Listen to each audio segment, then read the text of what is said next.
Bueno, en la cuarta sesión tenemos un invitado de la Facultad de Ciencias, que es Carlos Málaga. El doctor Carlos Málaga nos va a hablar de vibraciones inducidas. Él ya es muy conocido de todos nosotros. Carlos, adelante. Hola, ¿qué tal? Gracias por la invitación. Buenas tardes. Y ahora para algo completamente diferente, les voy a hablar de vibraciones inducidas por vórtices en un cilindro confinado. Trataré de ser breve. Este trabajo es en colaboración con Francisco Mandujano y Raúl Rehman, ambos de la UNAM. Y déjenme hablar un poquito primero de la motivación. ¿Qué son las vibraciones inducidas por vórtices? Tenemos una estructura metida en un flujo, entonces los vórtices que se desprenden en torno al flujo, si son periódicos, entonces provocan fuerzas hidrodinámicas periódicas que pueden hacer a la estructura vibrar. Este es un fenómeno con muchas aplicaciones prácticas y que se ha estudiado, puse aquí por más de 50 años, pero creo que hay referencias de hasta de los 30, entonces casi 100 años por lo menos. Ejemplos de... y por supuesto, uno de los intereses aquí es evitar que entender la separación de los vórtices y cómo inducen vibraciones y tratar de controlarlas para evitar que sucedan muchos de los casos, pero también hay interés por aprovechar las vibraciones y el movimiento de la estructura para extraer energía de este fenómeno. ¿Okay? Como ejemplos, pues hay un montón de ejemplos, pero unos típicos son oleoductos, gasoductos y cables submarinos, puentes que están sometidos al flujo del viento y chimeneas, ¿no? En este caso, estas cosas en las chimeneas justamente es para intentar, creo, evitar que se desprendan los vórtices y que la chimenea empiece a vibrar. ¿Ok? Bien, entonces el objetivo de este trabajo es estudiar el caso de un cilindro en un canal angosto. Es decir, tenemos un cilindro metido en un canalcito. La mayoría de los trabajos son tratando de estudiar el problema abierto. Sin embargo, hay trabajos que muestran que la posición de las fronteras es importante. Entonces nosotros decidimos ponerlo en un canal muy angosto. Inicialmente estamos estudiando el problema numérico 2D, y es un cilindro sujeto a un resorte, y el cilindro está libre de moverse para arriba, para abajo, para el frente, para atrás, ¿no? En la dirección del flujo, y puede rotar, y todo esto es en principio por las limitaciones de lo numérico a números de Reynolds hasta ahora moderados. ¿Ok? Entonces aquí es el planteamiento del sistema. Aquí tenemos la simulación, como se ve más o menos. Entonces el canal es bastante angosto y tenemos un caso en el cual el flujo y el desprendimiento de vórtices, la interacción hidrodinámica está haciendo que el cilindro oscile transversalmente, pues casi en el tamaño del canal, ¿no? Entonces tenemos un cilindro de radio A sujeto a un resorte lineal con constante K en un punto de equilibrio de R0, como dice aquí. El ancho del cilindro es 2 veces el diámetro, el ancho del canal es 2 veces el diámetro del cilindro, y enfrenta a un flujo a la entrada parabólica en el dominio computacional, y el dominio es 50 veces el radio del círculo, ¿no? Esto es típicamente lo que sucede. Ok, y déjenme contarles qué se sabe de un cilindro no confinado o no tanto, porque ya mencioné que hay varios artículos que muestran que es importante en el dispositivo, en el experimento, en el laboratorio, la posición de las paredes o en una simulación numérica, el tamaño del dominio computacional. Ok, entonces lo que se encuentra es que estas vibraciones de gran amplitud, o sea, cuando empieza a oscilar el cilindro bastante, comparable con el tamaño mismo del cilindro o del círculo en este caso, coincide con frecuencias de forzamiento que no necesariamente son exactamente igual a la frecuencia natural de oscilación. O sea, sucede en una región de frecuencias, ¿sí? Entonces el cilindro puede reaccionar y moverse significativamente, oscilar significativamente en una región un poco más amplia, que de hecho puede ser muy amplia en algunos casos, y esta región se llama la región de sincronización o lock-in, ¿no? Y en esa región, en los problemas no confinados, en esta región, esencialmente la frecuencia del forzamiento coincide con la frecuencia de la oscilación. Sí, por eso están sincronizados. Ok, entonces en esta grafiquita estoy mostrando es un esquema típico de lo que sucede con la amplitud de oscilación en la dirección transversal al flujo contra, digamos, la velocidad en la entrada del flujo, y aquí se puede ver la zona de lock-in donde la amplitud empieza a ser considerable la amplitud de oscilación en la dirección transversal, y esencialmente hay dos ramas, la rama superior y una rama inferior, es decir, a medida que nos movemos en U, vamos aumentando la velocidad del flujo, entonces el cilindro empieza a oscilar, llega a una amplitud máxima de oscilación, y de repente, si uno se pasa, hay un valor crítico donde esta cosa se cae y sigue oscilando, pero se salta a una rama inferior. Estos saltos conllevan un cambio también en la fase del forzamiento. Cuando uno pasa de aquí para acá, entonces las frecuencias del forzamiento y de la oscilación son iguales, pero hay un desfasamiento, y ese desfasamiento cambia de un lado a otro, y también cambia la estela. Entonces, cómo se están formando los vórtices atrás, estilo calles de von Karman, cambian cuando uno salta de una a la otra. ¿Okay? Y las transiciones muestran una serie de fenómenos como intermitencias e histéresis, dependiendo de cómo uno llega a los diferentes valores y demás. ¿Okay? Y todo esto depende sensiblemente en varias cosas, como por ejemplo la masa del cilindro. ¿Okay? En particular, en masas, para masas bajas, el ancho de esta región, donde hay lock-in, donde hay amplitudes grandes de oscilación, es más ancha, o se ensancha a medida que uno hace más baja la masa del cilindro. ¿Okay? Y aparece otra transición al principio, esto que se llama la rama inicial, ¿no? Entonces hay un crecimiento de la amplitud, también se llama ya rama de excitación, hay un crecimiento grande y de repente hay un salto, ¿sí? Y de nuevo aquí hay transiciones que pueden mostrar, creo que aquí también muestran histéresis o intermitencias, ya no me acuerdo bien, pero también hay fenómenos curiosos aquí en cómo pasa de un lado al otro. ¿Okay? Y por último, se puede escalar U, y esto depende un poco del problema y de la idea de cada grupo. Hay escalamientos que algunos dicen que pueden colapsar la región, es decir, que todos los datos, independientemente de la masa que usemos en nuestro dispositivo, todos los datos de amplitud graficados con un U escalada de la manera adecuada, tienen esta región de lock-in en un intervalo dado por ese escalamiento de U. Entonces, sin importar la masa, nosotros encontramos que podemos a todos meterlos aquí. No escalan las amplitudes, es decir, en función de la masa, y por ejemplo otras cosas como el amortiguamiento del sistema del cilindro, estas alturas, digamos, pueden cambiar y demás, pero la región del lock-in parece colapsarse si uno hace las cosas bien. Y el consenso es que la primera, cuando estamos en masas bajas,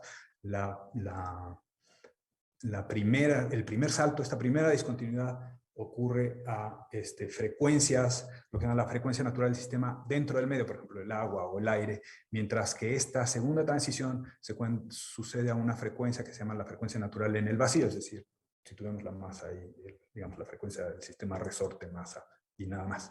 ¿Okay? Entonces, los experimentos muestran básicamente esto, en el caso no confinado.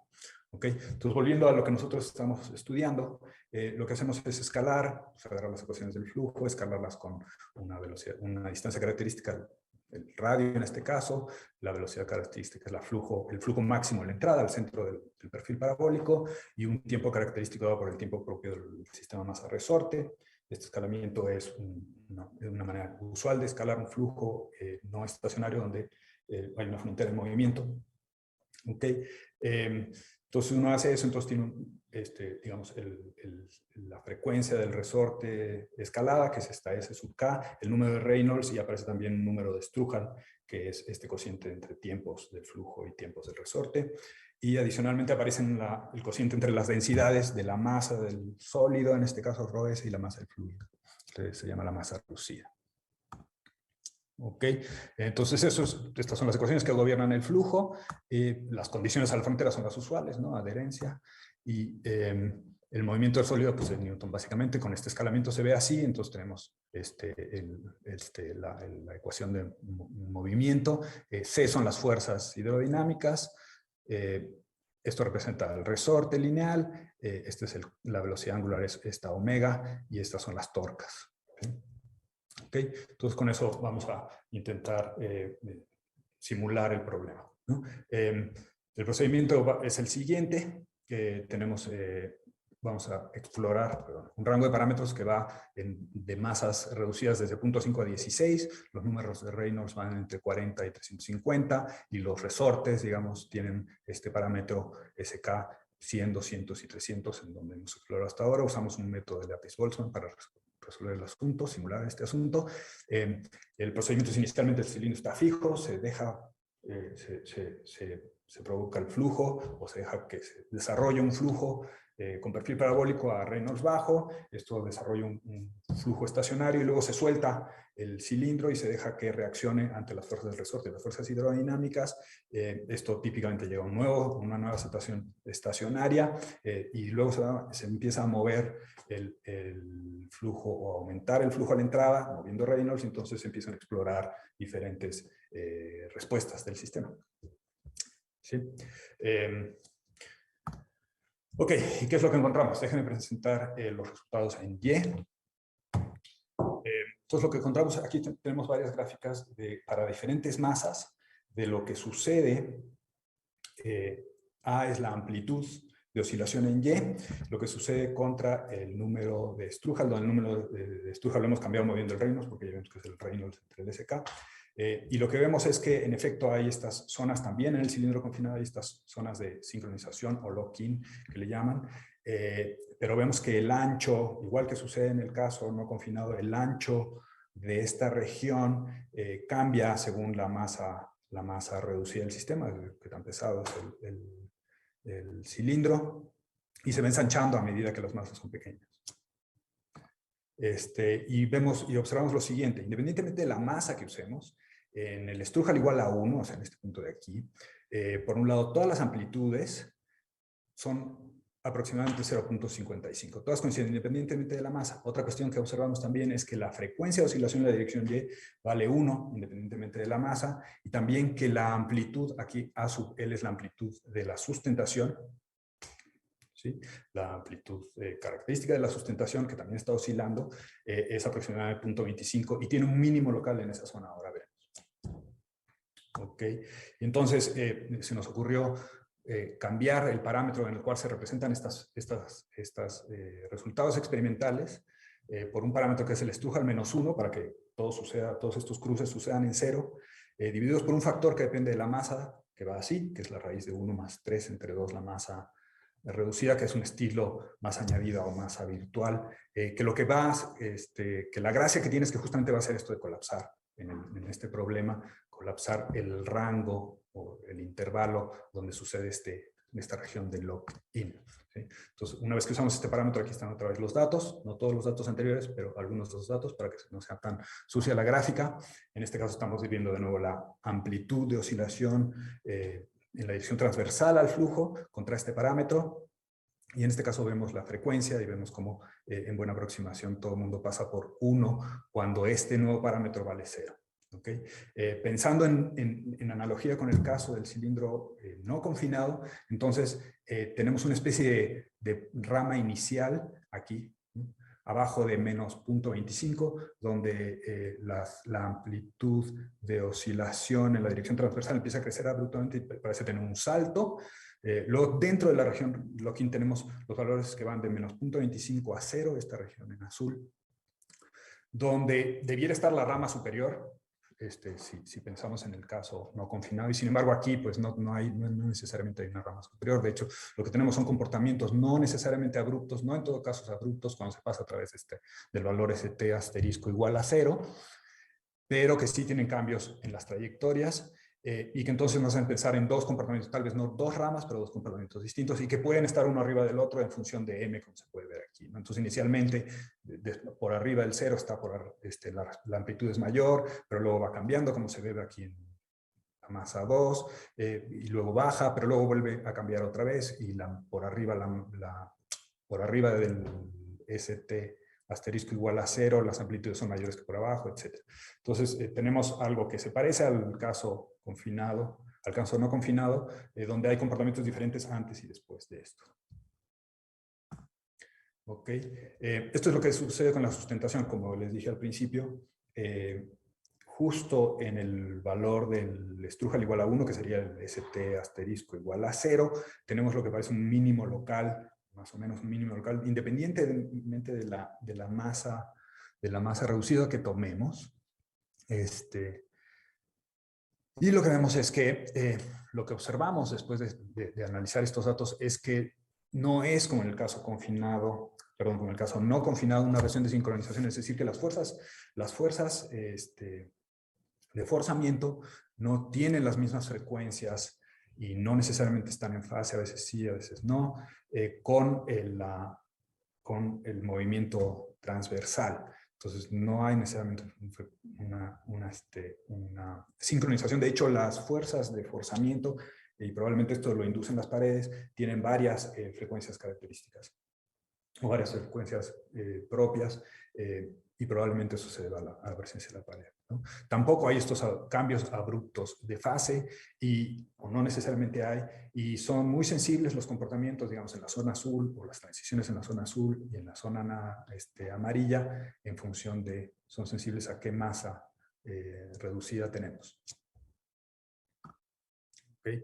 Lo que sí parece haber es una cierta correlación, ¿no? Si graficamos ambas amplitudes, una cierta correlación cerca de ST igual a 0. Entonces no hay una sincronización como tal, pero sí hay una cierta relación. Ahora, algo que es interesante es que en efecto, cuando tenemos esta primera rama, tenemos un salto abrupto en las fuerzas de sustentación, es decir, las fuerzas de reacción son máximas en todo el proceso.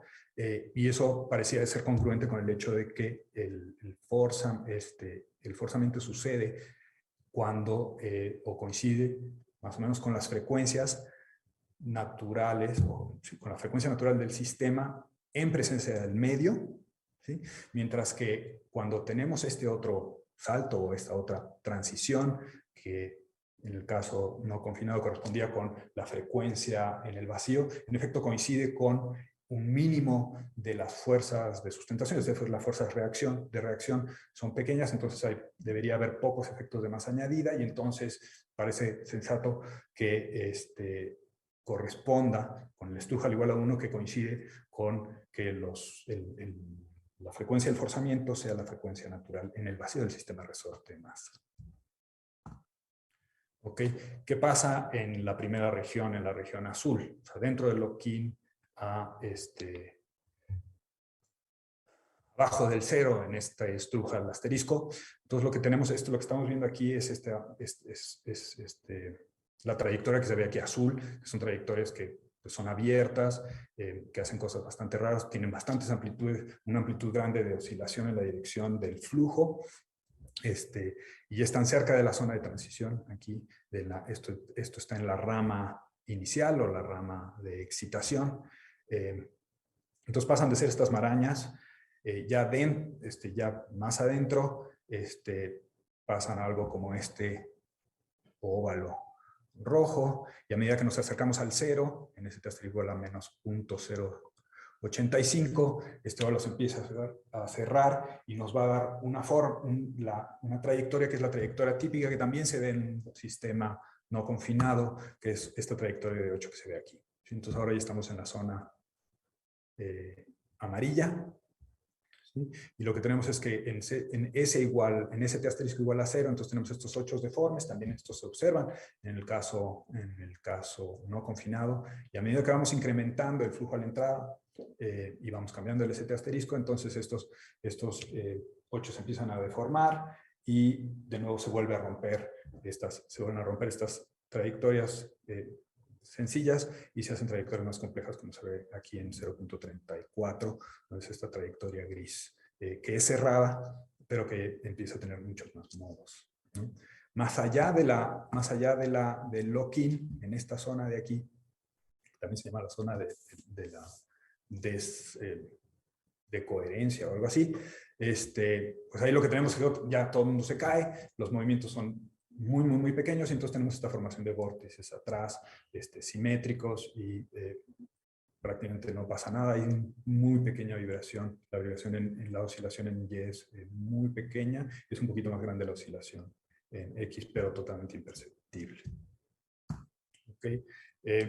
Los resultados en X, pues todavía no los entendemos del todo. Las frecuencias hacen cosas muy raras. dan saltos, no siguen unos patrones, son muy sensibles a la masa. Lo que sí parece haber es una amplitud en X. Lo que sí pasa es que, de nuevo, hay un cambio en el comportamiento de la amplitud a partir de este punto, de ST. Aquí debería estar ST asterisco. A partir del 0 antes y después hay un cambio en el movimiento, en la amplitud de movimiento en X, y en el drag, la fuerza horizontal. Este es el comportamiento. A veces tiene saltos, a veces no. Esto es algo que todavía no está claro. Ok.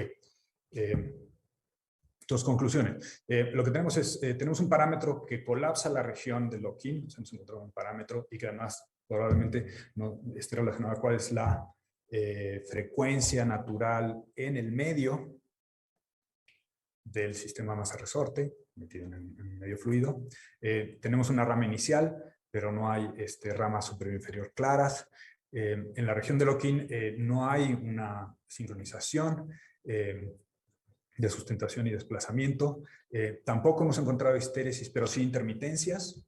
Es decir, el sistema de repente se pasa a un comportamiento, se pasa de una rama a otra, dependiendo de cómo hayamos preparado el sistema, pues, las condiciones iniciales.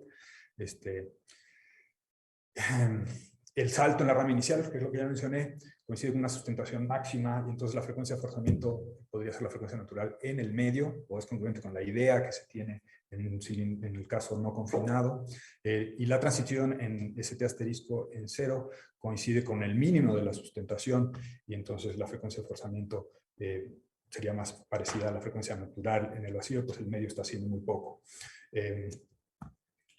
Y tenemos por hacer, pues tenemos todavía que, del montón de datos, analizar el efecto de rotación, el cambio de fases, los desprendimientos, cómo están relacionados con la fase y el periodo y el momento en las oscilaciones. Todo esto dentro del lock-in. Hay que detallar esta intermitencia cuando pasa de un sistema a otro, dependiendo de la historia del flujo. Y por supuesto tenemos planeado hacer experimentos e incluir un término de amortiguación dentro de las ecuaciones. Y bueno, eso es todo. Gracias. Muchas gracias, Carlos. Hay tiempo para una pregunta. Te agradezco la brevedad, Carlos, porque eso nos permite recuperar un poquito el programa. No sé si alguien tiene alguna pregunta. ¿Tenemos alguna pregunta en las redes? Yo entonces te pregunto lo siguiente rápidamente.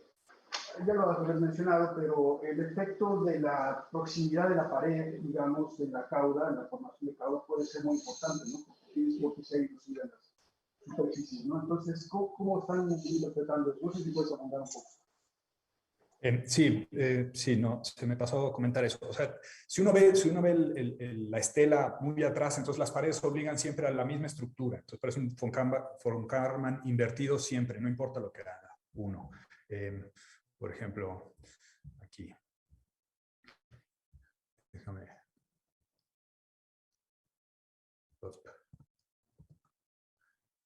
Entonces, sin importar cuán loco se ponga aquí el desprendimiento, si uno deja esto correr lo suficiente, entonces las paredes se encargarán de ordenar, digamos, la estela atrás, cosa que no sucede en el caso no confinado, es un efecto de las paredes. Sin embargo, hay una fuerte interacción, por supuesto, con las paredes y la capa límite, y la cual todavía no acabamos de entender, pero probablemente introduzca estas otras frecuencias en la sustentación. ¿Sí? Entonces, si uno ve la descomposición de frecuencias de la sustentación en esta zona donde todo se comporta más o menos bien, o sea, lejos, por ejemplo, de este gris, de este azul, perdón, cercano del óvalo y demás, cerca del 0, entonces se encuentran varias frecuencias importantes que probablemente estén asociadas a o que seguramente están asociadas a la pared. Y el estudio y entonces lo que tenemos, una de las cosas que tenemos que hacer es estudiar el desprendimiento en detalle aquí, ¿no? Sin importar cómo aguas abajo se ordene o no, ¿no? No sé si eso responde a tu pregunta. Responde. Te agradezco mucho, Carlos. No sé si hay alguien más que preguntar, y si no, vamos a hacer una pausa. Carlos, te agradezco mucho y nos estaremos viendo pronto. Espero. Muchas gracias.